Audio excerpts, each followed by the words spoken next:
There's a specific kind of exhaustion that has nothing to do with sleep. You could sleep for 10 hours and still wake up tired. Not because your body failed you, but because something deeper never got to stop. Something in you has been running so long, it forgot that stillness was even an option. This video isn't about burnout. It isn't about productivity or hustle culture or learning to say no. It's about something older, something quieter.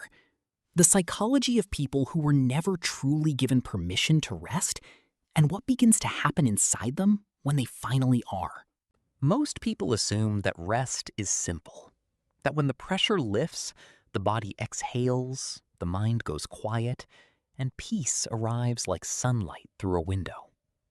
But for some people, and you may be one of them, rest doesn't feel like relief. It feels like a threat. When you finally sit down, when the calendar clears and the obligations pause, something uncomfortable rises. A restlessness you can't name, an urge to check your phone, to start a new task, to find something, anything that needs doing.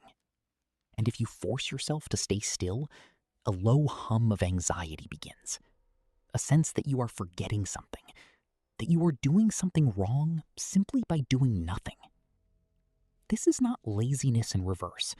This is not ingratitude. This is what happens to a nervous system that was never taught that rest is safe. Think about where you learned your relationship with stillness. Were you praised for being busy? Were you the one who helped, who held things together, who kept moving so everything wouldn't fall apart? Were you perhaps never allowed to simply be, without producing, without performing, without proving that your presence was worth something? The body remembers what the mind tries to forget. And somewhere along the way, stillness became associated not with peace, but with danger, with guilt, with the unbearable sensation of being useless.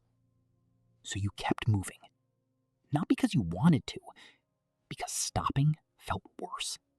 Imagine a river that has been redirected for so long, it no longer knows where it originally wanted to flow.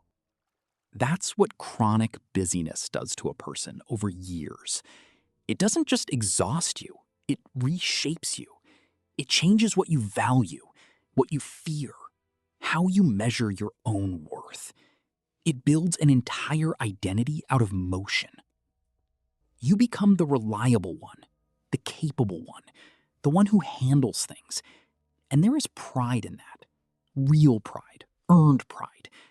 But underneath it, quietly, something else is happening. You begin to lose access to yourself. Not all at once, slowly, the way a language fades when you stop speaking it. The things you used to love, the quiet hobbies, the daydreaming, the slow Saturday mornings that belong to no one, they start to feel indulgent, selfish even, like a luxury you haven't earned. You may have felt this in moments when someone asked what you do for fun and you paused for too long, or when you took a day off and spent half of it feeling vaguely guilty, or when the thought of a completely unscheduled afternoon felt less like freedom and more like standing at the edge of something vast and unknown.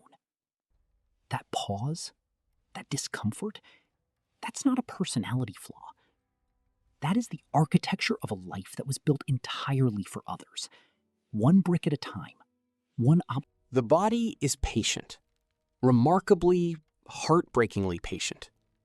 For months, sometimes years, it will send quiet signals, a tightness in the chest that you explain away, a heaviness in the mornings that you push through, a flatness that settles over things you used to enjoy. Not sadness exactly, but a kind of dimming, as though the lights in a room are being turned down, one by one, so gradually you barely notice until the room is almost dark. And still, you keep going, because you have to, because people are counting on you, because stopping feels like failure, and failure feels like something you cannot afford to be. But the body will not whisper forever. At some point, and this point is different for everyone, It stops asking quietly and starts demanding loudly. It might come as illness, as a panic attack in a parking lot, as a grief that arrives without a clear source, surfacing in the middle of an ordinary Tuesday, as a numbness so complete that even the things you love feel far away, like watching your own life through glass. This is not weakness. This is not falling apart. What rest uncovers when you let it finally resting, it doesn't feel like arriving somewhere beautiful. Not at first. It feels like grief. When the motion stops, truly stops, and the silence has nowhere left to hide, things surface. Old feelings you outran, sadness you postponed, versions of yourself you left behind in rooms you couldn't afford to stay in. There is a mourning that happens when you rest deeply for the first time, and it is real, and it is necessary, and it can be terrifying if you don't know what it is. You may find yourself crying without knowing why, sleeping more than you thought possible, feeling, paradoxically, more tired than you did when you were constantly busy, because your body is finally processing what it was never allowed to process. This is not relapse. This is not failure. This is repair. The psychologist Bessel van der Kolk described the body as a kind of ledger, one that keeps an account of everything the mind was too busy to feel. When you stop, the ledger opens. And here is the other thing, the thing that comes slowly, quietly, like the first morning after a long storm. Relief. Not the relief of finishing a task, something older and deeper than that. The relief of no longer having to be at war with your own need for stillness.